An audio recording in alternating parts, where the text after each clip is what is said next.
This is a revolution. All Elite Wrestling squeeze is settled. I want a match that is Wonderful. Bubbly. Paradigm shift. 12,000 tickets sold in just 4 minutes.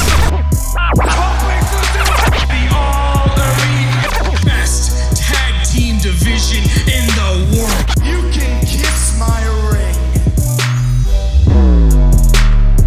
What's up, and welcome to episode number 7 of the All Elite Hour. My name is Brian, and I'm with MARKEDOUT Wrestling Podcast, and you can find us on YouTube. Go subscribe to us on YouTube. Go search MARKEDOUT Wrestling Podcast.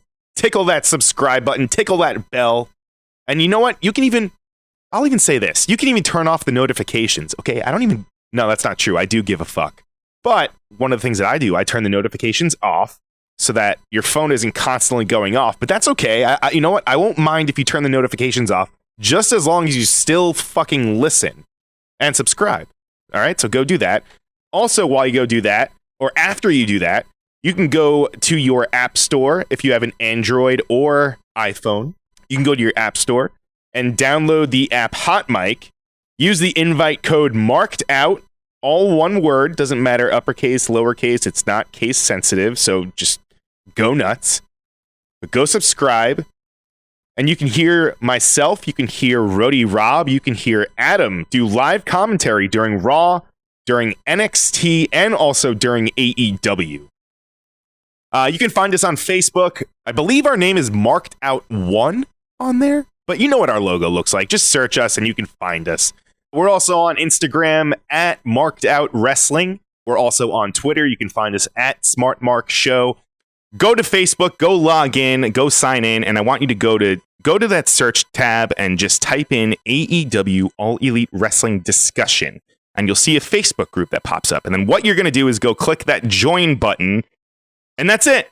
That's all you need to do, and then you'll be involved with a bunch of AEW freaks just like myself. And joining me on the line for episode number 7 of the All Elite Hour, I've got Kyle, MJ, and Summer, all from the AEW Discord. Kyle, how are you, bud? I'm doing great. How are you, Brian? Doing fucking fantastic. I heard you saw a good movie today, right? What'd you go see? Larry Bird? I saw Birds of Prey. Birds of Prey. Birds of Prey. I enjoyed it. I enjoyed it. Good movie? I saw Sonic the other day. It was really good as well. Okay. I really wish they would have not changed the Sonic to the new one, but that's okay. We can talk about that later. MJ, how are you from the great state of Ohio? Well, when you put it like that, Ohio's not a very good place to be. Why? So I'm doing great. It's better than fine. How's Jay White? He's waiting for that Marty Scurll match. We all know how that's going to go. Oh, whatever, dude. I'll keep it at a dim this week. I'll keep it at a dim. And also, we've got a special guest joining us today on the AEH. We've got Summer from the AEW Discord. How are you, Summer? Hi, I'm very good, thank you. And can you please, so I'm not too familiar. I have to be honest. I'm not too familiar with what goes on the Discord. And in fact, I'm not even really I was just telling you guys, I'm not even all that involved with it. So if you could talk to me like I'm a third grader, like they do in on Michael Scott, like The Office. Explain it to me like I'm a fucking idiot. Okay, perfect. I would love to. So basically what Discord is, it's a new platform. It's about 5 years old. So it's just finally getting into that stage where a new business or a new platform takes off. So it's really exciting. It's a free social platform which blends the approachable chat UI found in apps like Slack with video and voice chat like Skype. And it's quickly become one of the most popular platforms with 90 million users and 14 million people logging on every day. Oh, wow. Discord is used to talk to your friends while playing video games. That's like the main use of it. It was for gamers. But now it's actually really useful for creating places where people can congregate, meet up, and find other people and socialize. So we've actually created a Discord for AEW, which is, you know, the first time in 20 years since, I don't know, Yahoo chat or AOL chat that there's been anything like this. So it's really exciting. And Definitely. basically our goal for the AEW Discord is to create a centralized hub for fan and talent engagement.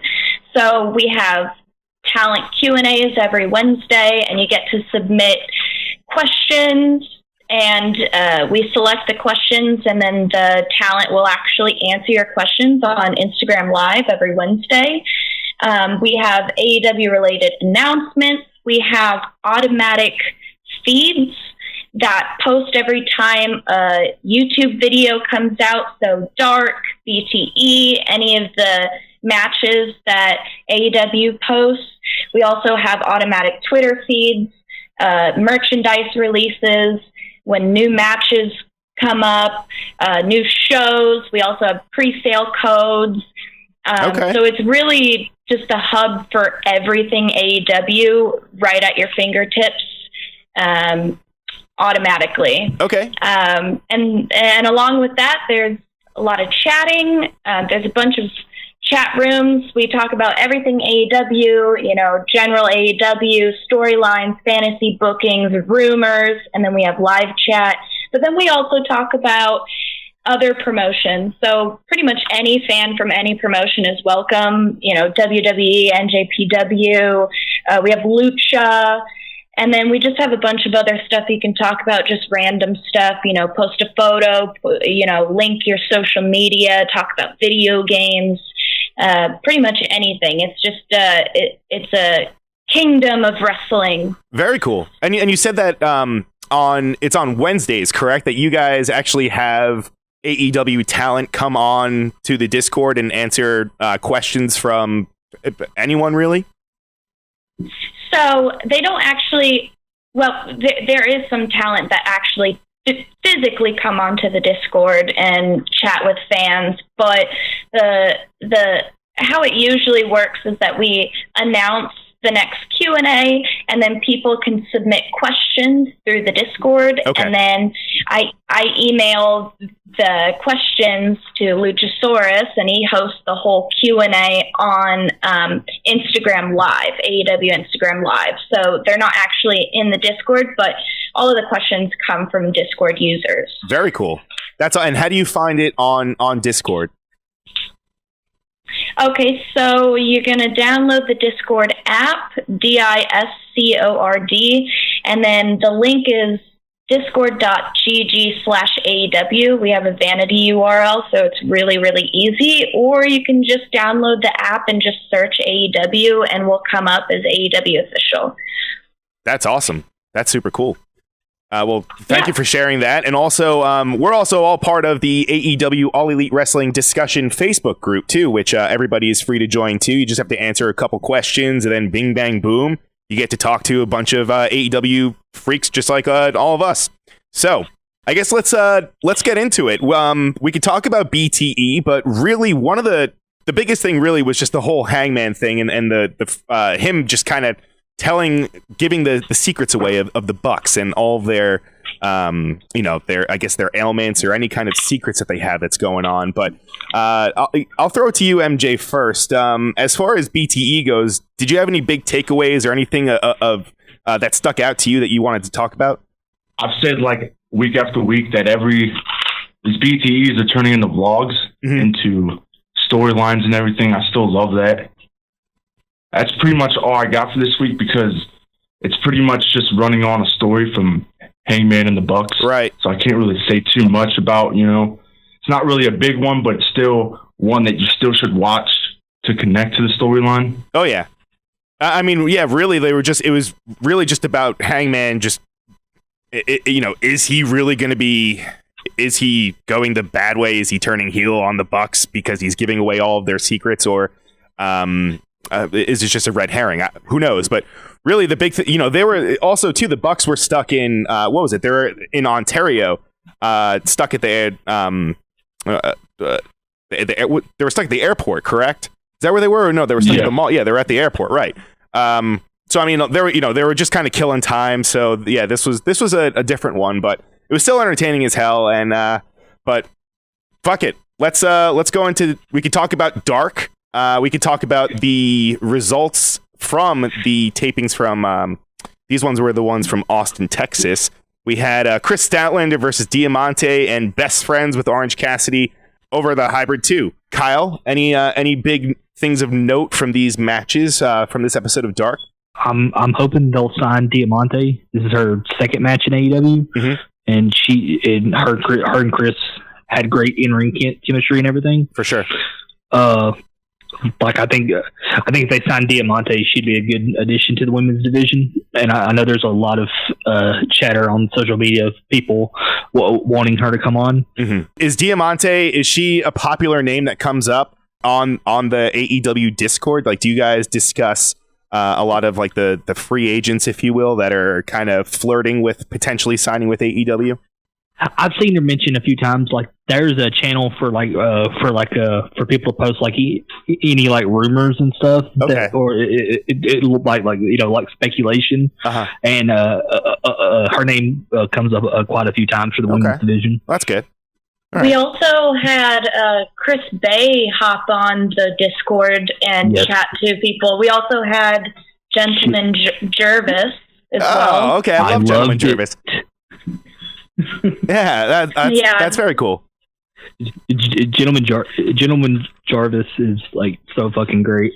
When he chat, there was like stuff he was saying that was like really getting to me. I was like, I love this man.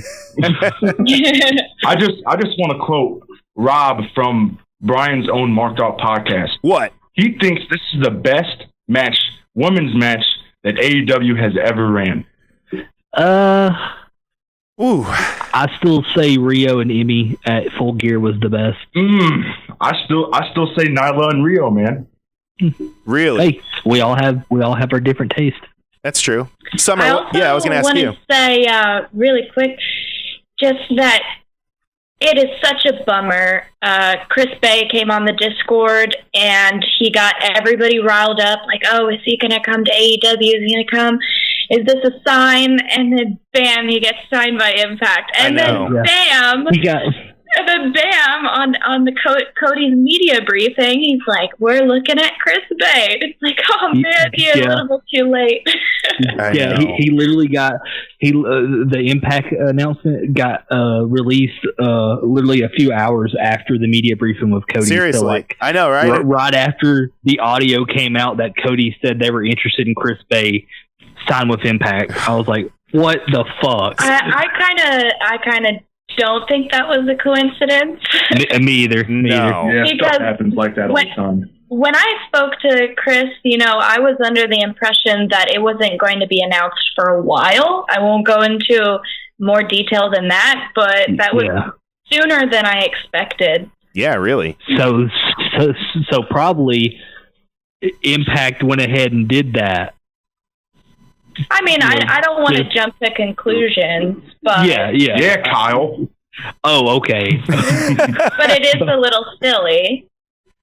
It's a little suspicious. Well, but he's also, I believe he's wrestled for Impact before, because wasn't he a part of Championship Wrestling from Hollywood and Impact's joint show a little while ago, I believe, last year, I want to say it was? Yeah, he's had quite a few, he's had some matches on Impact and a few other promotions as well. Okay. WWE as well, right? I think so. Yeah, I think he did 205. And what's awesome, my local promotion, it's 4 hours away from me, Southern Honor Wrestling in Canton, Georgia. May, damn it, I don't know the dates. In May, they're doing a Friday and Saturday 2-night tournament event where they're having like 16 wrestlers for a chance to win the Southern Cup Invitational, and Chris Bay got announced for it. Yeah, that's really weird. I don't know. And I have to go. How is he going to be doing? Like, I mean, I guess people on Impact can still do indie dates, I guess, but Impact lets you do indies. Yeah, well, good for him. Well, also, I don't think that he debuts for another couple months. True. So I think they announced signing him, but I think that he's not officially under contract right now, or it doesn't, go into effect until he debuts. It looks like that show that you were talking about, Kyle, is May 1st and May 2nd for Southern Honor Wrestling in Canton, Georgia. Shout out them. I hope to go because I've been a big fan of Chris Bay for a while, so hell yeah, hoping to see him. All right, so we got what was the other one? We had let's see, Big Swole and Christy Janes. That was the one that was also yeah. Okay, yeah. I'm sorry. That was really good too. Once again, I hope they sign Christy because she was excellent, and I've seen a lot of people saying that they want her. And Big Swole too. She's been doing big things too. Yes, yeah, Big Swole as well. She's killing it. She's obviously getting put in a title picture soon. So, well, also after the show in Atlanta too. I mean, she came out during the women's thing, and she's obviously she's been picking up wins, and judging by her record too, obviously that means something in AEW. She's 3-5, so she's right there. She's right there as far as the ratings go. My opinion is that she overtalks sometimes. She overtalks. That's overtaunts. Oh, overtaunts. She taunts way too much. That's just my opinion. All right. Well, I can't remember what it was. She talked about it on Twitter. But, I wish I would have pulled it up. Her gear was inspired by something. It was pop culture reference. God damn it! I can't remember. I'm looking right here. Sorry, I know we're going to be talking about the media briefing with Cody, and we're also talking about Dark right now and Hybrid 2. You're good. I'm seeing in the notes here that he actually talks about Jack Evans, and I was going to say the same thing. He says right here he doesn't like the term underrated because it indicates underpushed. He does say that Jack Evans is a person he thinks deserves more love and wants a singles match with him at some point. I was going to say the same thing. I love Hybrid 2, and I love Jack Evans. He's one of my favorites at AEW. Oh, yeah. And that guy needs some love. He does. They really do. Also, I just found out that he's 37.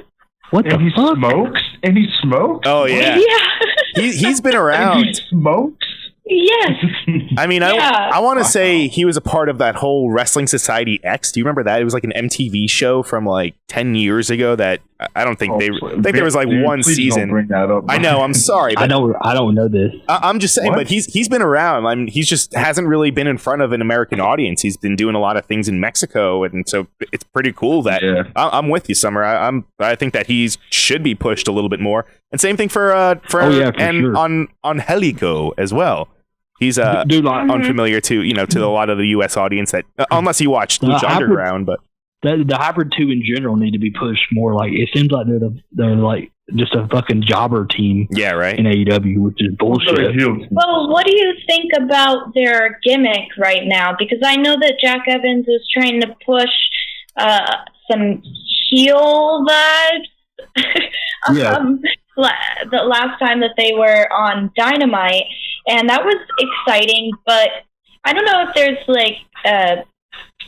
I don't know if they're both on the same page, or I don't know. It just feels kind of like a disconnect, and I'm not quite sure what exactly their gimmick is. Maybe I'm just, I've only gotten to wrestling a year ago, so maybe I'm just, I don't know what I'm talking about, but that's just what it communicates to me as a new fan of wrestling. Mm-hmm. Yeah, I see your point. I guess I've never really noticed that until you brought that up. That it does seem that Jack Evans does more heel stuff. Oh, big time. More than Angelico. Yeah. Yeah. And even on no, go on, Summer. Oh no, I wasn't going to say much more. I was just, it's a little confusing. They're still amazing, but I definitely feel like it would help if they were being pushed with a storyline, obviously, so they could get some sort of direction. But it would also help if they kind of came in with a gimmick that spoke for itself. And I feel like that's maybe what's lacking because they're not really understanding how to put them in the storyline, Sure. I don't know. That's just my take on it, but maybe that's a little too harsh. I'm not sure. Nah, that sounds pretty pretty right, honestly. Yeah. No, I mean they're really outside of wearing just like bright colored green gear.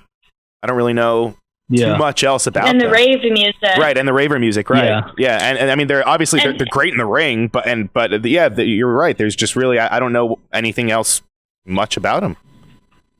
We'll see. Yeah, and also, the whole entrance as well. It's like, Jack's doing these incredible, amazing flips, and then Angelico is doing that, like, 2012, that shimmy thing from 2012. I love that. I love it. What was it? What was that song that was from? Not the Macarena. God. Not the Macarena. Not the the other one. Gosh, it'll come up to me probably. I'll shout it in the middle of the right. Yeah, but he does that dance, and it's I don't know. I just feel like they should be more on the same page. For sure. Oh my gosh, I'm so uncomfortable saying this right now because I know them both personally. I hope that they don't hear this. Oh God. I love them both. Well, yeah, just say that. Just say no disrespect. Just say that after anything you say, and then boom, you're in the clear, right? I think that's how it works. That's how it works, right? Push them. Push Jack and Angelico. That's all I'm Bias. Push them. Yeah. All right. And, especially Jack Evans. Yeah, right? Especially. Because holy shit, he's going to be absolutely amazing. Please do. I hope so. Yeah. Well, what's their record? I'm also a chain smoker, and I've spent way too much time with Jack Evans at the pay-per-views, chain smoking and talking, and I just absolutely love him as a human being. So definitely push him. Well, I'll say their record right now, I'm looking at it currently, it's 3-8, so they've got some work to do. That's all I'll say. But yeah. I mean, it's, you know what? Hey, wins and losses mean something in AEW, so I'm on the Hybrid 2 train. Mm-hmm. I want to see them do something as well. What, MJ? Why are you making that noise? What is that? I think sometimes win and losses don't count in AEW. That's just me, you know. Excuse me, what? I'm starting to notice a little bit of a trend there. Well, you got the overalls too. You have the overall record, so you have to take that into account. You can't just look at their current record blindly. They have it like specified, but like I'm having to explain to people like overall record also counts. But then people are like, well, then why the fuck does the overall record? What's the point even having the record reset if the overall record also matters? Right. I have a theory. Let's hear it. I think some of the talent has obligations to indie shows, so sometimes they have to throw matches together just to make a program work. Yeah. Like, okay, for example, on Dynamite tonight, when Big Swole came out and, you know, had the gotten put herself between Chris and Nyla. Yep. Where the fuck is Sheeta? Sheeta's next in line. I was going to say that too. I was like expecting her to come out and just run out there, but no, I don't know. I mean, she obviously, I guess she had other obligations. I mean, that's my only guess, because why else wouldn't she be there? She's one of their top women in the division. I don't know. Maybe they'll do it. What match are we on? And then finally, the main event of Dark, we had the Young Bucks versus a winless team of QT Marshall and Peter Avalon with Leva Bates. Dude, when I saw this match get announced, I was shocked the Young Bucks won. I mean, I never saw that coming. Me neither. Stop it. What? Stop it. What? What are you talking about, Kyle? Oh my god. What are you talking about? What? Peter Avalon and Peter Avalon and QT Marshall? I mean, come on. Yeah, what? You tell me they can't beat the Young Bucks? Skip this match. Did you have a problem with it? No. I do have a takeaway from this. I am hoping that they do Peter Avalon versus QT Marshall, because I think I'm kind of interested in that feud. Oh, and also Peter Avalon is fucking great, and I really hope he gets more singles matches to show what he can do, because he can actually wrestle. Oh, absolutely. Just look at his indie stuff. Right. I want to add to that. I want to say that Peter Avalon is probably one of the top 3 reasons I fell in love with wrestling. When I met Austin Luchasaurus, he was wrestling at Pro Wrestling, and so I saw Peter Avalon. I saw him and Ray Rosas. Right. And I mean, their gimmick was male strippers, so why wouldn't a girl love that? But beyond that, it was just like, it was so fun, and their match style, their move set, everything. It was always entertaining, always exciting, and just the way that they interact with the crowd. And then I feel like, Peter Avalon got signed. Ray Rosas, unfortunately, didn't get signed, but they've both been wrestling alongside each other for a very, very long time. So that was already, sort of depressing. Mm-hmm. But on top of that, Peter gets thrown into the librarian gimmick, and no offense, but he kills it. It's great. No, it's great. He does. He makes it great. He can do with a librarian gimmick. Right. I give him that, and you have to be someone really talented to be able to do that. So I give that to him. But because he's so talented, it's like, damn it.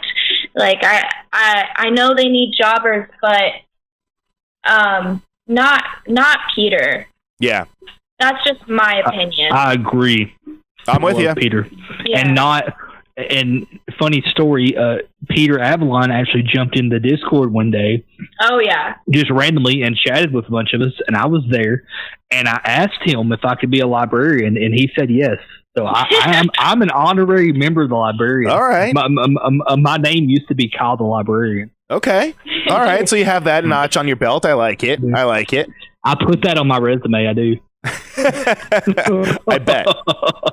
But overall, this was a fun episode of Dark. And yeah, they just keep knocking it out of the park with really just everything that they're.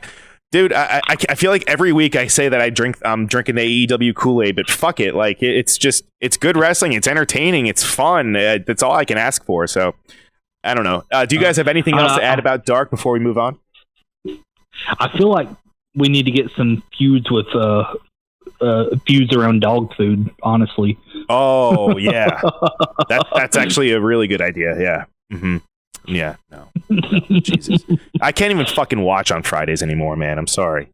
Anyway, dude, it's so fucking terrible. What are you guys talking about? Exactly. You don't even know. You don't even know. I don't understand. You don't even know, bro. Anyway, they who must not be named. Exactly. It's like Voldemort. It's bad when Raw is better than SmackDown, because like I was so excited for SmackDown to move to Fox, because I was like, let's just put past the fry fish, okay, and just move past it. All right. All right. Oh, yeah, Anyway, so Dynamite. Yeah, it's trash. Anyway. Dynamite. This was the episode that we've all been looking forward to. Our first cage match. Wardlow's fucking first match. And we had the debuting of Jeff Cobb, which that wasn't even something that we've, like, that just kind of entered our brains last week when they told us that he was even going to be involved with AEW. Yeah. But this was a stacked card, and I mean, it absolutely delivered. This is arguably one of their best episodes that they've put out since they've been on TNT. That's just my opinion. I don't know about you guys, but we're going to discuss it, and we're going to get your thoughts and your feelings about this episode. But as far as the tag team battle royal, the first match goes, let's see. Summer, did I hear you say? Were you starting to talk? Did I just cut you off? Oh, I was about to cut you off. Don't worry about it. But cut me off. Please do. How rude. How rude. Go for it. I was going to say, I feel like every week has been the best episode so far. It's true. Yeah. For the past for 2020 at least. Yeah, for 2020, I feel like definitely. They had a rocky start, but as somebody who's been barely a wrestling fan. I actually watch the matches now, and I'm shouting in my seat like, oh my gosh, which is pretty crazy for me. But it's because of the storylines. You know, I was hanging out with my best friend. She doesn't know anything about wrestling, and she's like, "Why are you so excited about watching this?" And I'm like, "Oh, you don't get it. It's a storyline." Right. They're finally developing, and I feel engaged, and I'm super excited about it. Oh yeah. Who is right now your favorite AEW wrestler? I'll flat out ask you. We do speed rounds on here every now and again, just whenever I feel like it, you know. Whenever just the mood just sets. But who is your favorite wrestler right now on the AEW roster? Summer, go. Not Luchasaurus. Yes, not Luchasaurus. Absolutely not. We all know he's the best. Oh man, I would have to say either Kenny Omega or Sexy Gollum. Discord joke. You guys wouldn't get it. No, I don't get it. Wait, who is Sexy Gollum? Obviously, Pac. Oh. Wow, which I'm disappointed because he didn't get a fucking vignette this week. Yeah, that's right. He wasn't fucking in full gear or where was he? He wasn't even on the he wasn't even on the episode. Was he on he was. They just promoted the match. That's it. Yeah, but that's he was on the episode. That's it. You have to ask me a difficult question. You have to ask me who's my least favorite. Luchasaurus. Yeah, Luchasaurus. All right, fine. Well, on the flip side, on the flip side, who is your least favorite AEW wrestler? Since you asked. Oh man, who's my least favorite? Who's somebody that I can say that I won't get in trouble for saying? I would say, well, maybe I shouldn't answer. You could say it because they're a dirty heel or like they're a bad person. So like you fucking hate them because you're supposed to hate them. All right, I have an answer. And this will be on the record. I really, really don't like Dark Order. That's not a person. That's not a person. I don't like either of them. You don't like them? It's a way of life. Oh my god. Okay, to be fair, I've never met them, so that's your problem. Is okay. No, I don't think that's my problem. I'm unbiased. There's some people that I've met that I don't necessarily like their wrestling style, but I like them as a person, so it just puts me in a weird place. But I can unbiasedly, is that a word? I can say it can be. I don't like Dark Order at all. Okay. All right. Fair enough. Okay. Well, I'm just gonna act like she said John Moxley. John Moxley. Hey, watch your mouth, MJ. Don't even compare Dark Order to John Moxley. Not even on the same playing field. Yeah, come on. Mm-hmm. Oh, come on, MJ. Mm-hmm. The fuck. It's like comparing Seth Rollins to Jay White. I mean, they're the same person. Listen, but how about this? When John Moxley can beat Jay White, I will give him some credit. Oh, you're going to pull that bullshit? Until then, John Moxley has not beaten him, so...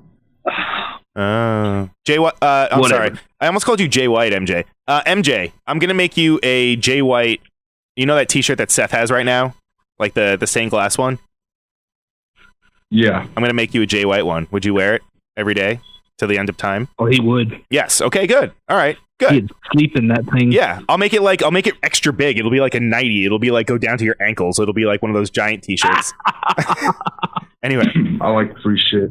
Yeah, okay. There you go. All right. Good. All right. Back on track. This fucking match was pretty cool. They had it was a battle royal, which generally they're not all that entertaining, at least to me. But this was a tag team battle royal to crown the number one contenders for a chance at the AEW World Tag Team Championships at Revolution.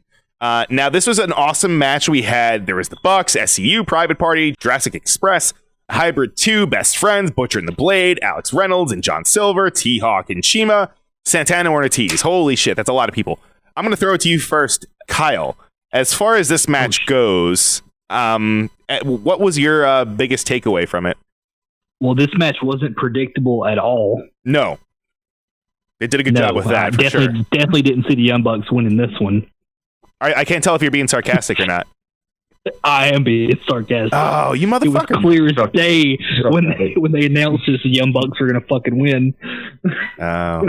But I like how they did it. I know I saw a lot of negative stuff from people saying that they didn't like that Matt Jackson went basically like Cena mode and powered through everything. Right. But I thought it was neat. I like that AEW does both members have to be eliminated, not the stupid one member is eliminated and the whole team is eliminated rule. Yep. No, that was one of the things that a lot of people were worried about. They're like, is it going to be just fucking one person gets eliminated and both guys are just going to have to roll out? No, I'm glad that they made it just like a true battle royal, which is fun. Exactly. Yeah, that's super awkward. Like, what's the other guy supposed to do? Just be like, oh man, and walk out? Yeah, like, right? Basically, yeah. I don't know. But also, Sammy Guevara's fucking sale of Matt Jackson's super kick. Yeah. He like folded up like a... I mean, I don't know if it was so much of a sell or if he actually just got his head kicked off. I swear I'm not just saying this, but fucking the standoff between Butcher and Luchasaurus. Oh, yes. Fucking having the two giants of AEW right now go at it. I thought that was fantastic. I would love to see that singles match. Oh, yeah. Well, let me tell you about the Butcher, man. He had a hard time keeping up in this match. He did? I know that. He had a very hard time. Is that really what you think? Like, do you think it was just a little bit that he was out of breath, if you will? Well, how about this? I will defend and say this is probably the first time he's been in this type of match. On this scale, perhaps. On this scale. You know what I mean? Yeah. I mean, on TV, on television, you know? Right. Well, I also want to say, just from, back, knowledge that I have, like insider knowledge, that it's not always because it's not always because the guys are out of breath or out of shape, but a match to that degree, that complicated, it's probably really, really difficult to put together. For sure. And if you're not super on top of it behind the scenes, and maybe you missed something when you're going over the match, R.I.P. kayfabe. You might have a moment in the match where you're like, oh shoot, what's the next? The timing is off. Move, Yeah. Yeah. So, I mean, with that many people and that many tag team moves, that's got to be really difficult to stay on top of. One thing I really loved about this match is that one thing I do not like about programs is the first match being really quick. I really liked how they spaced this match out. And yet again, what Summer said too, it's kind of hard to memorize some stuff, these type of matches. Kayfabe. Yeah. You have to really... Kayfabe. Whatever, what do you man. mean memorize? Yeah. What do you mean put together a match? Yeah. What are you guys talking about? Right. Ask British Bulldog. Right. Sorry, Yeah. next match. I have some more stuff to say in this match. Yeah, go for it. Here we go. Go for it. Yeah. Yeah. Are we not going to talk about the awesome shit near the end where Shima was took a mask from Dark Order and walked off, and then on commentary they said the Exalted One is closer than you think. Commentary didn't say anything, and fucking Raven was sitting in the chair. No, behind Dark Order. I believe you about that, and yeah, Raven, he was there, but I don't think they're actually. I think that's just it's not a coincidence. I think they're just doing it to throw us all red off. herring. Exactly. I'm ending this shit right now. No one knows. Okay, no one knows who the fucking Exalted One. Maybe AEW doesn't even know who the Exalted One yet. Just stop. Just stop. I think it's great. The only reason why I kind of feel like they don't know who it is yet is just because of how many times they've been playing with everybody. They've made people think that it's like 10 different people, and it's amazing. I mean, Raven was literally in one of the videos, so, but... Yeah, but so is like... It was just to throw people off. But also, like, Matt Hardy is playing around with it. I know a lot of people are talking about Brody Lee. Yeah. Christopher Daniels. Just a bunch of people are being thrown around. I'm actually starting to warm up to the idea of Christopher Daniels as the fallen angel being over Dark Order. I'm not gonna lie. Oh man. I mean, if he gets back to, if he uses the face paint again, like if he does that one line down his eye, if he brings that back, fucking sign me up. I'm all in. I'm starting to warm up to it. At first I was kind of like, don't do that. Like I'm saying that's to you, but I'm like, you know what? Maybe. Yeah, why not? Why not? I wanted to use some of this time to mention that in the Discord we have pre-show polls, and this is basically where we ask, this match is happening. Who do you think's going to win? And we did a poll for each match on Dynamite, and I think we had like almost 100 votes, and Young Bucks won. Shocker! Hey. I know. It was by a landslide. I don't know. I just feel like that's pretty surprising. I personally didn't think Young Bucks were going to win because they're on a losing streak. But I feel like everybody somehow knew Young Bucks were going to win except for me. So I'm a little in the dark about this. I called this match back at Jericho Cruise. It is Young Bucks and Keenan Hangman at Revolution. Right. All I can say, Matt, please stop doing the same shit, dog. Excuse me? It's not cute, man. Hey, you watch your fucking mouth. It's not. Matt is great. You guys have wrestling psychology. I don't have that yet. See, I don't think about these things. I think about, who's gonna get a push? Young Bucks are losing so they can push other people. But you guys are thinking, this match needs to happen. This match needs to happen. So, I think 2 or 3 pay-per-views ahead in terms of looking at matches. Yeah, I don't think what that they can way. Do. I don't think that way at all. Well, the next match was Shanna versus Chris Statlander, and I'm going to throw it to you, MJ, because apparently you have something that you want to get off your chest. All right, man. Your very own Rob from your Marked Out podcast said that this is the best women's match that AEW has ever ran. I'm going to have to disagree. Okay. Who's Rob? Rob, that would have to be Rody Rob from the Marked Out Wrestling podcast. Shout out, Rody Rob. Great guy. Did he really say that? He did say that. He did say that. Although his judgment was a little bit cloudy that night, I will say. But hey, this was a good match, though. This was a good match. It was all right. Shut it off. The thing my about God, I'll Summer. plug Rob right now. There you go. Is that he's more of a WWE guy or NXT, but Definitely. he loves the good things about it. That I can say that, good dude, that you love that kind of shit instead of the other stuff. That's what I can say about Rob. Okay. All right. But I can see why he says this because he looked at it from him watching that in NXT at the same time, kind of. So he kind of put that caliber together. That's what I think. I really did not enjoy that match, and I'm a huge fan of Chris Statlander. And it was just so boring. And also, for the very first time, Chris Statlander looked really bad. Really? And I don't want to call anybody out, but I don't know. I guess I'm not a huge fan of Shayna. How do you say her name? Shanna. If you could see my face right now. I know you love her. I just maybe it's the style. I just really am not with it. Yeah, that's okay. I love Chris. I think she's amazing, but that match was just really boring. Okay. Well, that's a good thing about pro wrestling is that there's many different flavors of it. So that one just, I guess, was not for you. But any of the other fellow nerds notice what Shayna did during this match? I don't think so. When she was in the corner with Chris, she held up her hands and wanted the crowd to hold up their hands to give their energy to her. Spirit bomb. For the spirit bomb from Dragon Ball Z. See, I don't watch that or read. Wow. Sorry. Well, maybe that's why I don't like her because I'm maybe not that a might be fucking nerd. Because you're not a nerd.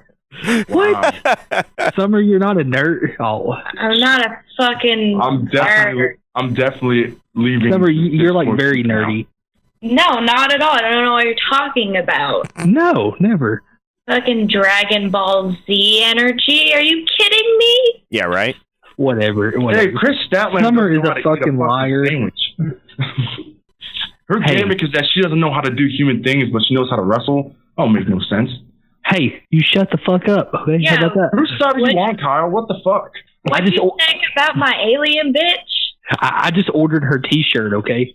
I just think that she's Did you? a human being. I'm alien. Yeah, I literally did. I couldn't decide which shirt. I got a $25 gift card from my parents, Oh, okay. and I couldn't decide what shirt to buy, so I left it to a Twitter vote, and everybody voted for Chris Statlander. Ah, very nice. Very nice. How come you didn't get a Jeff Cobb shirt? They don't have them. Oh, good answer.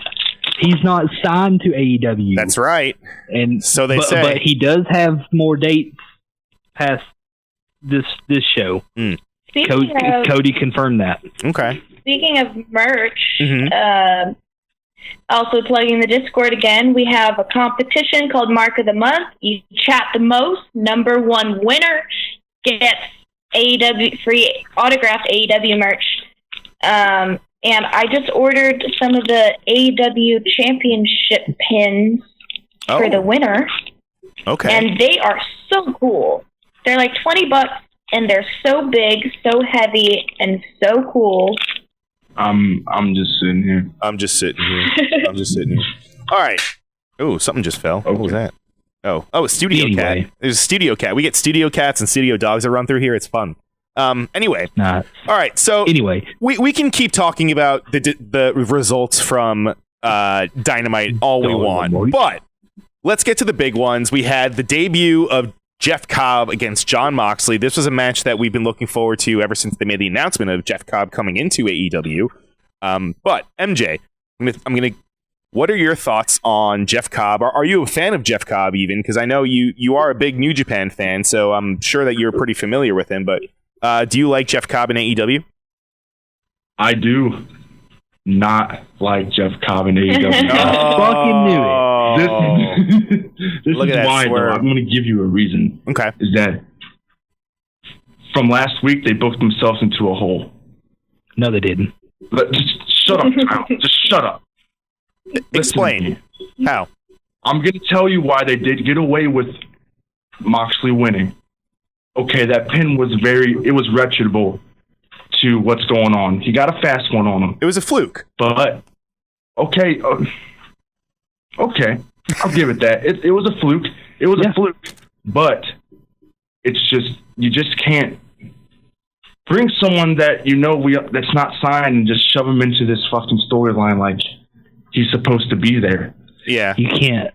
But you also can't bring. Like they're trying to kill time because they have nothing else on their minds. They just said they like the guy. They just wanted to bring him in for this moment or something. It just. All I'm saying he's actually doing more dates. This will be a bust. But I'm saying this will be a bust if he's not at Revolution. If he's not on Jericho's corner with everyone else, like I know that there will be, then there's no point of bringing him in. I mean, you'd have to assume that he's going to be there through Revolution. That. I mean, he better. You know, better, man. He's got more dates. Yeah. So there you go. Plus, the only thing I will agree with you on that, MJ, is that I feel like it is a little weird to introduce him immediately into the inner circle. Like they haven't even been talking about him or like teasing him. And that's my gripe.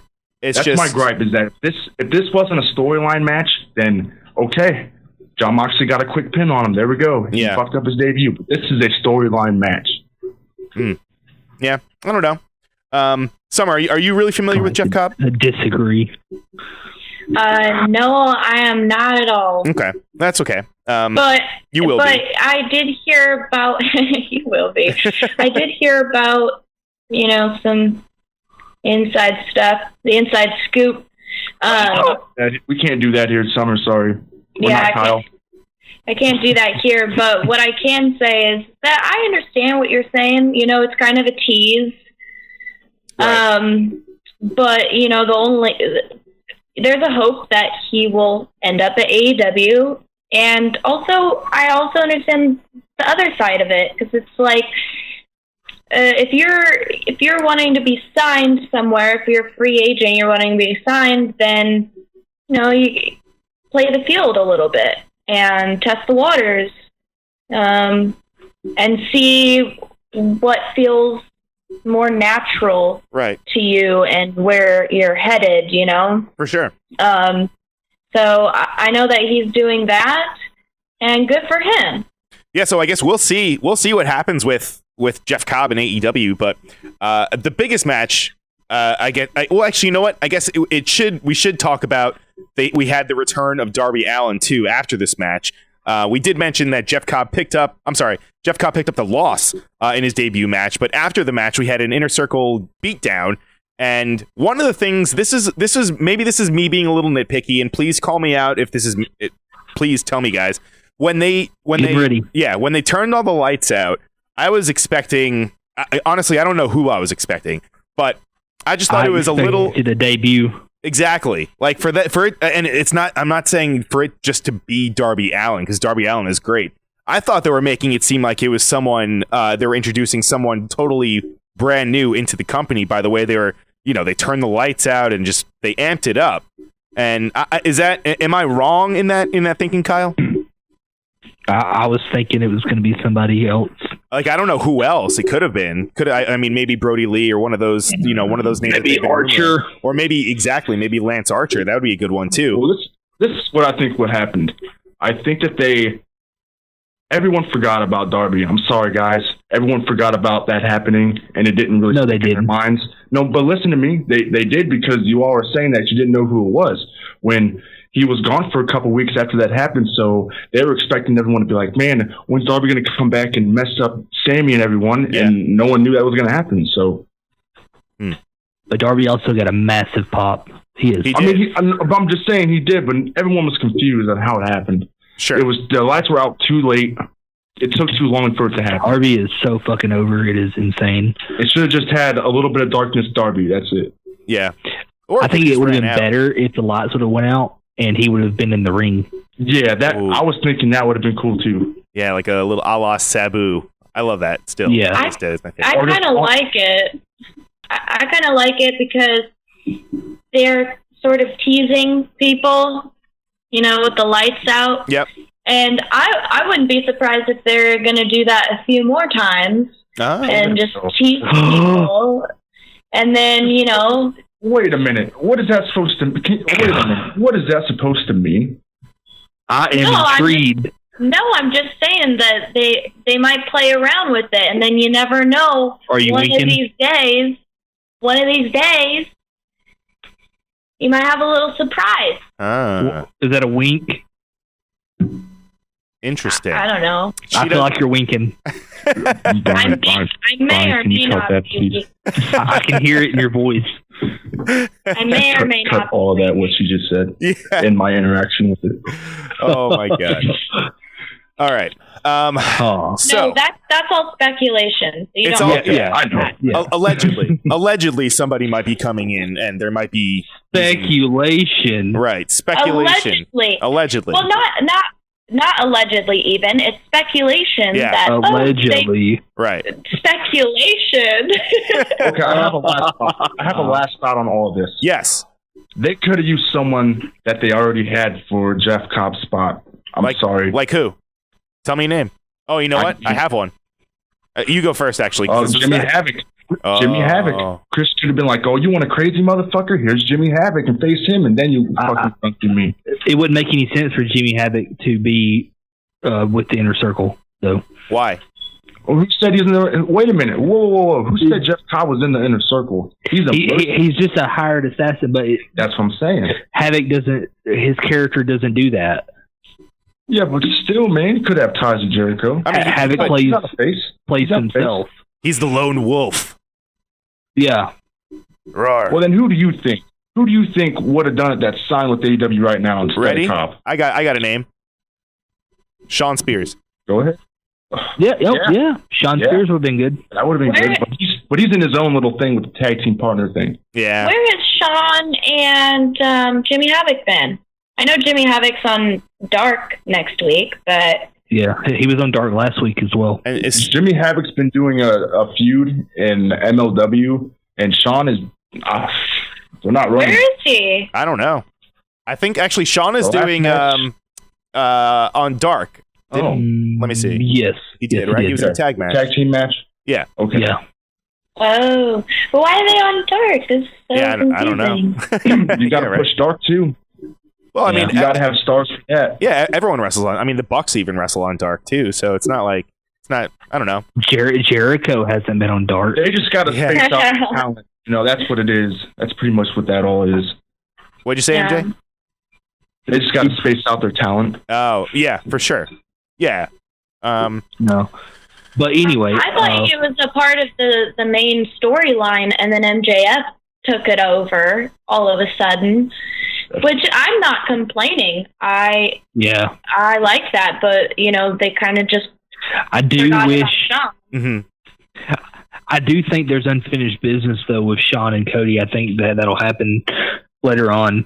I thought It'll they already pick had the up match later. that ended. Yeah, but like as big as they made the Sean Spears thing, him hitting Cody and then doing all that build up to them signing on the Road 2 episodes, to have that feud end after just one match, that's fucking stupid. And I think that they should really do more with that. I agree. Yeah. Pretty critical, aren't you, Kyle? Oh man. But right now they've kind of stuck Sean with that whole tag team partner storyline. I wonder how that's going to play out. I wonder who he's if he's actually going to settle with someone. I feel like that's got to how it has to, right? Yeah. Maybe it's someone who hadn't came in yet. Yeah. Probably just working it out. Maybe that's how they introduced Lance Archer. I have to go, so I'm probably going to get off now. Okay. That works. Okay. Thank you so much for having me on the show. I hope I can be on the show again sometime. And please join the AEW Discord. Discord.gg/AEW. Yes, Kyle and I are on the Discord all the time. We are the two admins on there, and come talk to us. Awesome. Well, thank you for joining us, Summer. And hopefully please come on whenever you want. Really, just let us know when you want to, and boom, there. I mean, you're in the Discord. You're in the AEW All Elite Wrestling Discussion Facebook group too. Shout out. So yeah, we'll talk to you. But thank you for coming on, and for sure. Thank you for your join time. in for sure. It's been a pleasure. Thank you for joining. All right. Thank you so much. Take care, Summer. All right, bye. Bye, Summer. You guys still there? Yeah. Sadly. We could talk about the tag match because I feel like we could just talk about the cage The match. tag match was fucking amazing. Fuck yeah. It really I was. liked it. Probably best match of the night. Yeah, I'm with you on that one. You know what? I, as much as we kind of assumed that Hangman and Kenny were going to end up facing the Bucks, especially since the Bucks ended up winning the Battle Royal in the beginning, so we're like, oh, well, we know how this is going to play out. Yeah. I still thought that when Pentagon hit that his the Pentagon driver, whatever. Yeah. Like, holy shit! I really thought I thought that was that was a great false finish, but this match is just full of them, and dude, man, Ray match of the Phoenix, night. man, that motherfucker is insane. So great. This is a great story and plug for Brian. I was watching him on Hot Mic, and I looked down and I looked up and I saw Ray Phoenix, and I thought that the 2 was a 3, and I was like, wait a minute, what? Yeah, dude, out of control. I mean, just if you like tag team wrestling, this was the match to check out. Now, one of the things too, and this is kind of one of the arguments that people throw at the tag team division about AEW. They say that, oh, well, the referees, look, they're not even enforcing the rules. They're letting the guys do all these double team moves, but who gives a fuck? Really, I mean, that match is great. It adds so much to it. A ref's job is not to be realistic. It's to further the story and the match. This is the thing that I can back AEW on, is that they make their storyline so believable that they can pull off kayfabe again. That's what this is. That's what it's about. This is wrestling. people just think wrestling should be, oh, we all know everything about the backstage and shit. No, man, it's about believing the stories enough to not even care about the backstage shit. Exactly. That's another thing too that goes to like another argument is like, oh, well, look at the arena. Like it's like there's like empty seats behind on the production side, but who fucking cares? Like, are you watching the matches that are going on in front of you? Like, who gives a fuck about all the stuff that's outside of that? Like, just enjoy this show and shut up. And I mean, I'm doing the same fucking thing too. So I'm trying to at least. So, but anyway. This was an awesome match. This sets up the whole situation with the Bucks and Hangman and Kenny at Revolution. Also, after the match, too, we had the Bucks come out and celebrate like they have been for the past few weeks.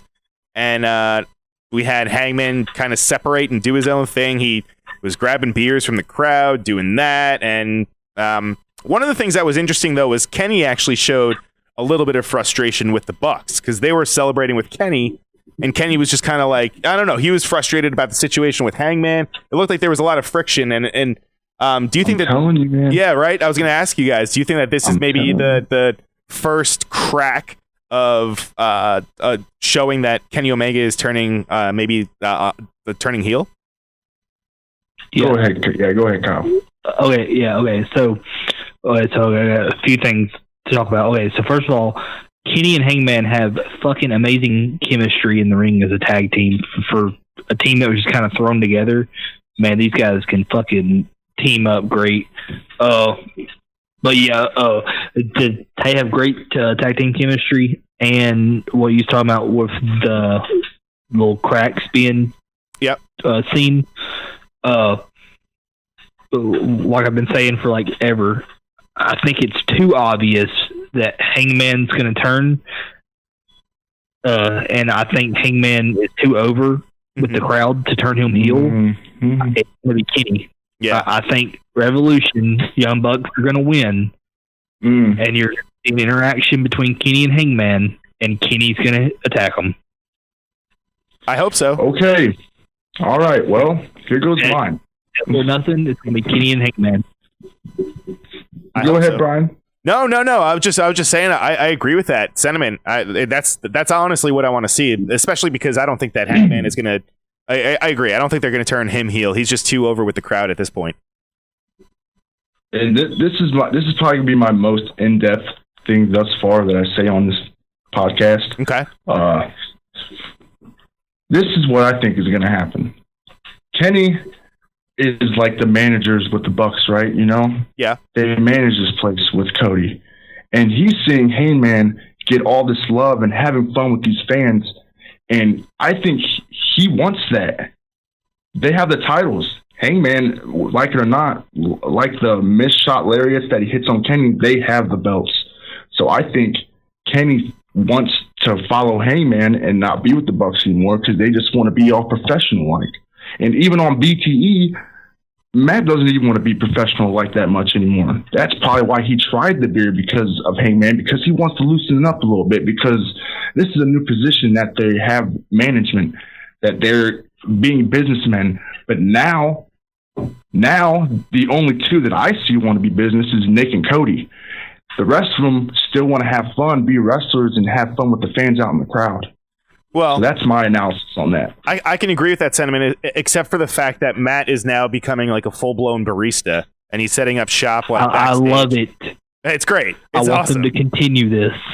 He even said that he doesn't even want to be an EVP anymore. He just wants to do that. Yeah, you're right. he's like being EVP sucks. Yeah. And that's what I'm saying. This is all boiling down to all that these guys still want to have fun while not even half of them still just want to run this company. Right. Yeah, dude, I fucking love that skit on BT. He was just like, can we get some real paying customers in here? Yeah. And then they had the Too Cold Scorpio cup. When he came in, he was like, this isn't mine. Oh my God, that was the funniest shit. Holy shit. Oh, anyway, to add more to this match, I just want to talk about one single spot. How fucking amazing was it with Ray Phoenix running the ropes and then jumping and doing a fucking hurricanrana insane off of the turnbuckle onto the ground? Insane. Like all the spots, they They didn't fuck up at all. It just everything was just timing is impeccable. Give me that match. Give me every tag team match needs to have the Lucha Bros. Yes. You exactly. That's exactly what I was going to say. Thank you for saying that. Holy shit. Fucking A. But this sets. I'm looking forward to Revolution. Now the card is finally kind of forming, and we've got one. Next week is our go home. So well, so you say the card is forming, but you realize that we've had like most of the cards announced for other pay-per-views like earlier. We're like 1 week away now, and we only have like 4 confirmed matches. And even next week, man, we have a 30-minute Iron Man match. That is going to be fucking insane. For the go home. Yeah, that is weird. Right. I mean, it makes you wonder if there's going to be any kind of match with. I guess Pac is going to be left off of the card. I guess. I hope not. I think Pac's going to win. It's been really pissing me off that he's not been. I understand why he hasn't, which is okay because his promos are excellent. But it's been irking me that I have not seen Pac on this program. I think he has other obligations right now. I think that's what it is. I think Pac's going to win. I do too. I think he will. I think he's going to be in the title picture soon. Is that going to be the main event? It has to be. It has to be. Well, I guess so far they've teased that match, and then they also have the weigh-in with. There's 3 matches. Okay, yeah, official right now. Share them. There's Kenny Pac 30-minute Iron Man match. There is Jurassic Express versus the Inner Circle, Santana and Ortiz and Sammy Guevara. And there is Best Friends versus Butcher and Blade. Wait. So going back, is it a 6-man tag match? The Lucha, the Jungle. Jurassic Express. Thank you. Versus Inner Circle. Right. Okay. So that's a 6-man. Yeah. Okay. That'll be fun. Plus, we've got Hager, Butcher and Blade, and Best Friends. And did you already say Hager and Dustin? That's for Revolution. No, that's for Revolution. I'm sorry. I thought we were talking about Revolution. Are you talking about you're talking about next week? Chris Jericho and Mox. Right. And then this is next week. No, for Revolution, the only official matches are Mox and Jericho, Hager and Dustin, and the tag team match. They hadn't even shown a graphic for Cody and MJF, which we know that's going to happen. So we're just going to go ahead and say that's official. Yeah. 4 matches. Yeah, but other than that, there's no other matches because they hadn't even officially announced Sammy and Darby, which I really hope that they fucking do. And no Nyla match. That's true. I think they're going to do Chris and Big Swole next week for a number 1 contenders match to see who faces Nyla at Revolution. Well, no, didn't that would work? But didn't I thought Darby challenged Sammy to a match, didn't he? He did. Yeah, he did, but they haven't announced it. They haven't shown the card. Officially. It's not, all right. It's not been made official yet. It's just speculated, but I figure it's going to happen. Yeah, I think we can assume. So, all right. So that's almost about 5 matches. So for about a 2-hour show, that kind of checks out. Well, it's all right because every pay-per-view, they always throw a match in there. Right. That's what I like. I'm hoping we'll get Jimmy Havoc and Luther. Oh, fuck yeah. Yeah, because they tease that. And then also, I don't know if y'all know or not, it got shown on their social media. Britt Baker attacked Shayna backstage. Okay. Oh, I did not see that. Yep. All right, so maybe we'll be getting that match. Maybe that'll be, I don't know. I don't know if that'll be on Revolution, but I guess you'd have to figure that Nyla is going to have to face someone, Sheeta. But hopefully that happens. Yeah, right. Crossing our fingers for that one. But we gotta give Nyla a long run. Yeah, I agree with MJ. I don't want it to be Sheeta because I don't want Sheeta to lose. I also don't want Nyla to lose the belt at Revolution, so therefore I don't want Sheeta to face her and lose. I'm kind of in limbo right there with the women's match for Revolution because it's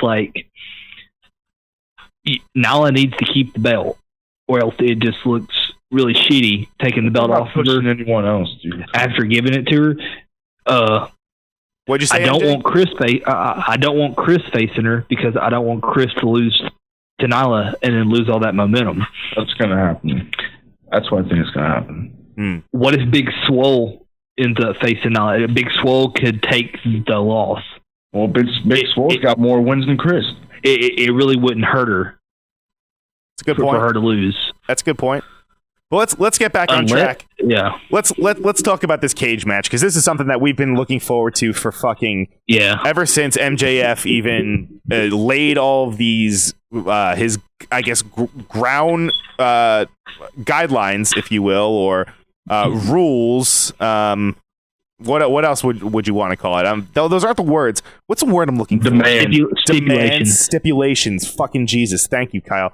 But we finally get this match, and pictures were kind of coming out early on during the day, so we got a feel for what the cage looked like. This was a different cage. It came down all the way to the ground.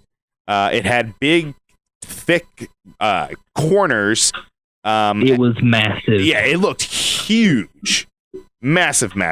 There was a door on it. Now, correct me if I'm wrong, but to win this match, could you escape also, or was it just pinfall or submission? Pinfall and submission only. That's it. Because in AEW, steel cage matches are made so you can stay in the ring. You're not meant to win by escape. Right. Now, Kyle, are you sure that wasn't an MJF stipulation? No, it was Cody talked about it. Oh, okay. Well, he said. Well, no, they said on commentary that it's no escape because MJF didn't want him to just escape and win, though. Cody talked about it in the interview a couple days ago. Okay. Yeah. All right. So I like that they're changing it up a little bit. So it's not about escaping and just running away from your opponent. It's really to keep them in there so that they can, they can both wear each other out, and we can see who really is the winner, kayfabe brother. But this was the first match this was the first match for Wardlow. This was his debut in AEW. No one, a lot of people he's relatively new to the national audience. I mean, personally, I never saw too much of his stuff before they announced that they signed him. I don't know about you guys. Come on now, man. Oh, Ohio represent Wardlow, dog. Oh, okay. So you're familiar with him, Wardlow, Cleveland, Ohio native. Ah, fuck. All right. So tell me what are some promotions that he's worked for? IWC. Damn it, dude! I was just about to say that shit. God, that's like the only one I knew. But he used to go to man, what's that place called? You guys got to give me a minute to think about this. Oh, that's all right. Well, it's a place in Cleveland that you go to wrestle all the time. Oh, not is it Pro Wrestling Revolver? What was that? Pro Wrestling Revolver? Isn't that Sammy's promotion? No, it's not that one. It's something else. I'll look it up here on the Google. While he does that, man, this AIW? He impressed me. No, that's Chicago. AIW? I think that's Chicago. No, that might be Cleveland. The only one I know is IWC. Let's see. I think it's like an indie promotion. IWC is indie. Well, yeah. No, I mean, it's another one. There's another one. Bro, hold on. Man, he's only 31. Yep. He is from Cleveland. From Cleveland, Ohio. That's my boy. That's the boy. Yeah, it's RPW, Revenge Pro Wrestling. Okay, yeah, okay, that's what it is. All right. So it's not. It's around there then. All right. It has to be that one. But it looks like he debuted in 2014, so he's got a few years under his belt. But this was his first match, and this is a giant match. I mean, the first cage match in AEW, and not to mention, it's a huge match with Cody fucking Rhodes, with Arn Anderson ringside, and you also had MJF on the side of Wardlow, plus Brandy was out there too. All around, this was a fucking amazing match. With the biggest thing was Cody doing the moonsault at the end, and holy shit, like just him climbing up when he was climbing the cage, and like you saw Wardlow still kind of walking around. Like by the time I even had the thought that he was going to jump off, he was already in the air, like already fucking coming down onto Wardlow. Insane. He did it quick. Really quick. So he didn't quick. look back. He just went whoop. Oh, my God. And Wardlow caught him perfectly, too. But this was... He did. Stopped all the momentum. He absolutely did. And this was actually what... I'm glad that... Well, Cody hit the crossroads right before that and then hit the moonsault. Boom, 1, 2, 3. Which I think they should rework that, as in Cody hitting the crossroads once, pinning him for a 1, and then hitting him with another crossroads for the 2, and then doing the moonsault. That's an interesting... yeah, that's a good move, too. I could see them doing that. Either way, dude, fantastic match. Yes. Wardlow looked amazing in this match for his debut. And that tornado F5. Absolutely. Yeah, I was wondering. I was like, I wonder how Wardlow's going to look. How they going to make him look strong?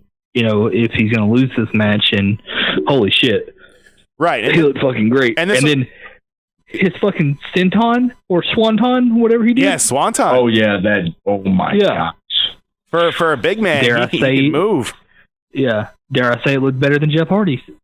Looked like Jeff Hardy. You know, actually, do you guys remember Sean O'Hare from WCW days? He was a fucking giant man also that can move. Oh, my God. And by the way, Kyle, it'd be better if Jeff Hardy wasn't on drugs all the time. Oh, why do you got to say that? Why do you got to bring that up? Now I have to fucking... Well, dick. Because he never learns, dude. I root for the guy, and he doesn't learn. Now I have to cut this shit. Now I have to fucking timestamp it. Thanks a lot, MJ. Well, let me tell you guys something. Did this cage not give you... Didn't it feel like you were sitting back in the early 2000s or even the late 1990s at some point? No? You don't think so, man? It did. No, it absolutely did. Just the whole vibe. There was just a certain shot of that cage. I was like, man, I just feel like... I don't want to see WCW, guys. I don't, but... It was, to me, it was like a cage match mixed. It was like a cage match, but with the Hell in a Cell. Yeah, without the roof, right? Feel. It really was, and I hope that they don't overuse it. I hope that we just get it every now and again. I like that they introduced it. To I hope it's like a special attraction for sure. But I'd like to see some new stipulations, some new match types that we haven't seen. Yeah, or we haven't seen in a while. But like what I was saying, Wardlow looked amazing. I'm looking forward to seeing what any more of his matches. And holy shit, dude, Cody is a goddamn star. Yeah, like anybody who ever said this guy was just a mid-carder, what the fuck is wrong with you? And he is a face of the company. Face of the company, okay, guys. And he's also putting his fucking neck on the line, doing all this crazy shit. What do you got, MJ? Dude. All right, new segment here. Yeah. Mark question of the week. This is the Mark question of the week. Okay. Did you think that the blood was necessary?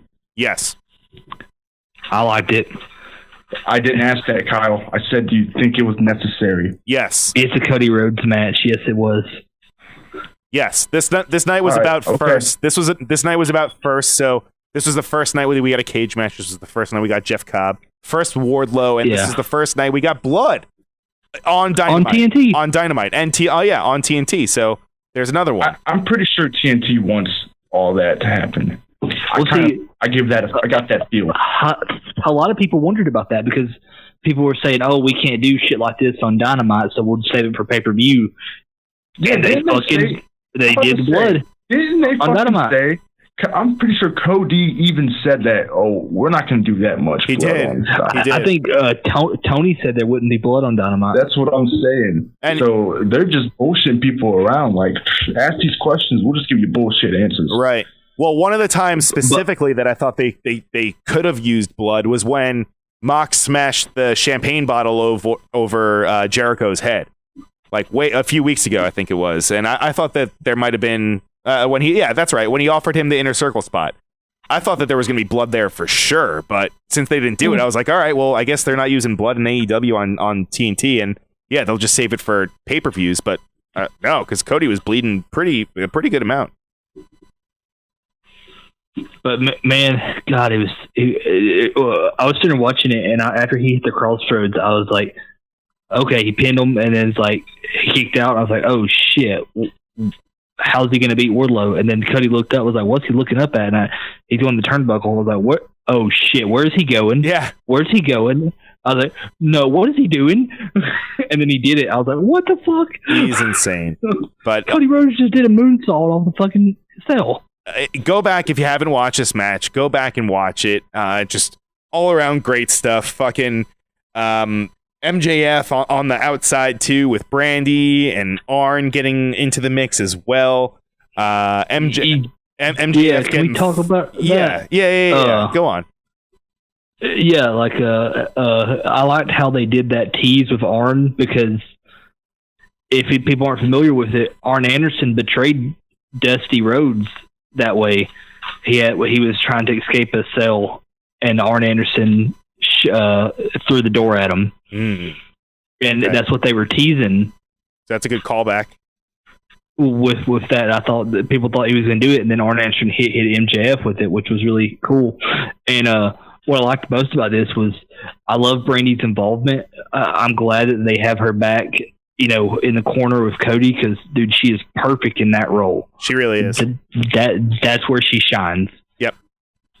I applaud it because it was a pay-per-view-esque match. It was. It really just was. Felt like something that you wouldn't usually see on a TV. Yeah. This whole show felt like pay-per-view worthy.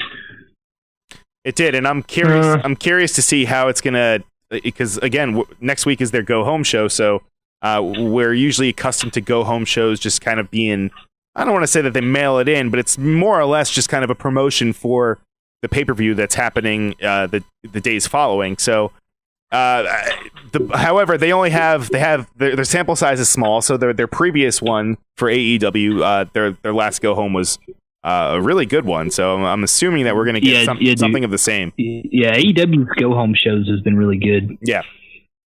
But I'm expecting a lot of good shit next week. Yeah, so am I. We already... Dude, next week is Revolution. It's crazy. It's blowing my mind, yeah. And we're going to be doing, myself, Rob, and Adam, I believe, we're going to be doing a live watch-along for Revolution on Hot Mic. Use invite code MARKEDOUT. So we'll be talking about it, and you guys, if you want, you can join in. Just download the app. It's completely free. And it's a good way to all of us connect while we're watching the pay-per-view live. So it's a good time. Oh, yeah. But I was there this week. Yeah, MJ was watching Dynamite. along with during Dynamite. So yeah, all of us hang out there. So come along.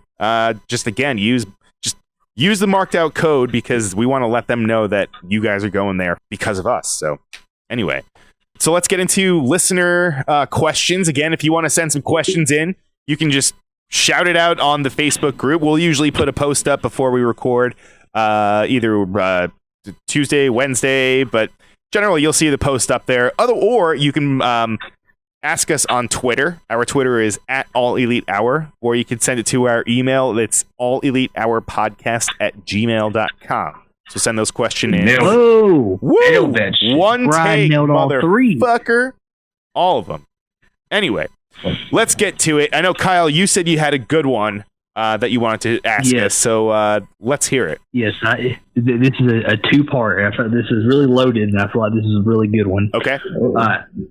The first part is, okay, what does everybody think the match card is going to look like for Double or Nothing? And the second part, what do you feel like in 10 years' time will be... Is there anything that's happened in AEW, any big moment that's happened that people will still be talking about in 10 years' time? Okay. All right, Brian, you get the first. Which one do you want? And I'll get the second one. All right. So I mean, all right, you'll get the second one. Is that what you want? I mean, you just it pick. doesn't matter. All right. If you have a better answer for each one. All right. Oh, I have it. I have a quick answer for both. How about that? If you have an answer for both, we can both answer it. Yeah. So I guess as far as a match at Double or Nothing, this one's kind of just this is a softball, but I'm going to say it anyway. How about Matt Hardy versus anybody? Ooh. I mean, it's right. I mean, it's almost it's on. We're assuming that he's on his way. So I'm just gonna say Matt Hardy against really, honestly, anybody. And then I guess 10 years down the line, what will the big thing be between? Well, I guess with AEW as far as story goes or whatever. You know what? I think it's gonna be a Bullet Club invasion type of thing. I think maybe that's eventually what the biggest payoff is when the two companies, because it seems like it's just a matter of time when they can finally fucking get their shit together and be able to work with one another. So I think a Bullet Club invasion in AEW, I think that will be one of the bigger storylines that happens within a 10 years time. But that's my answer. What about you, MJ? A match at Double or Nothing. Pac versus Chris Jericho, where Pac wins the title. And then him and Kenny go back at it again. This long tenure of what the fuck they got going on because of both.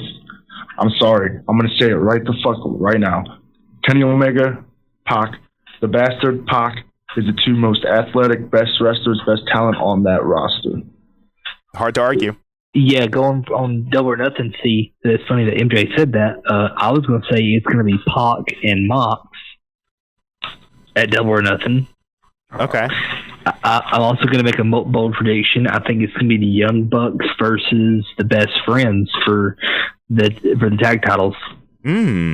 Best Friends. All right. And then I'm also it seems like Best Friends are going to get pushed soon. And I'm also going to say Nyla Rose versus Chris Statlander. It might happen at Revolution, man. Okay. It might happen. You mean at Double or Nothing? Yeah. Double or Nothing? Yeah, Double or Nothing. Yeah. Cool. All right, so I think that about wraps it up. This was an awesome week of AEW programming. Kyle, before we go, any plugs or anything that you want to get out there? Yes. Join the AEW All Elite Wrestling Discussion Facebook group. Just go on Facebook and go to your groups and search it, and you'll find us and click join, answer our 2 questions, and we'll let you in. It's really great. Join the AEW Discord. It's discord.gg/AEW. Lots of fun there. Summer explained everything pretty much perfectly earlier. And, she did. Listen to Marked Out Wrestling Podcast. That's right. Which is great. Yes. Brian is part of it, and so is Rob that we talked about earlier. Yep, Rob, and also Adam Bomb, but he's not. It's not the Adam Bomb from WCW days. This is Adam Bomb, the Jewish one, the BAUM. So, MJ, what do you got, bud? All right, man. Y'all people that don't like Jay White, you're fucking stupid. He makes more money than you. He spent more money on spilt liquor than you'd spend on your fucking car note. If you haven't even watched a match, like, what are you doing with your life? I don't know if you're living under a fucking grain of armadillo fossil. I don't fucking know. You're just stupid. Just do it. I have one more plug to add to MJ's plug. Yes. I just bought a box of 30-gallon multi-purpose great value drawstring garbage bags, and they're about as useless as Jay White. Oh man! Why do you gotta fucking ruffle up his feathers? Let's just end on this. Yeah. If you don't breathe, you're gonna fucking choke. See, that's so aggressive, man. Like, I feel like that's just, I don't know. It's a PC culture. That's just something that I feel like it might not fly. Is that all right? PC culture? Yeah, I don't know. I guess we can end with that. And with that, we'd like to wish you a goodbye and good night, bang, with the switchblade. Goodbye. And good night. Bang! I'll catch you on the flip side.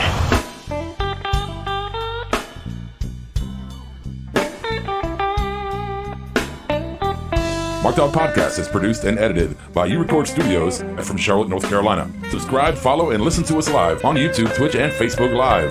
Download the podcast by following us at podbean.com or subscribe on iTunes and Apple Podcasts. While you're there, go ahead and give us an honest and fair review and rating. Finally, if you have enjoyed our product and would like to see us grow, please donate to us by visiting the donation link below our live video, or you can donate via Venmo and Cash App at the handle RavePro. That's RAVEPRO. You're listening to the Electronic Media Collective Podcast Network. Yeah, it's a mouthful.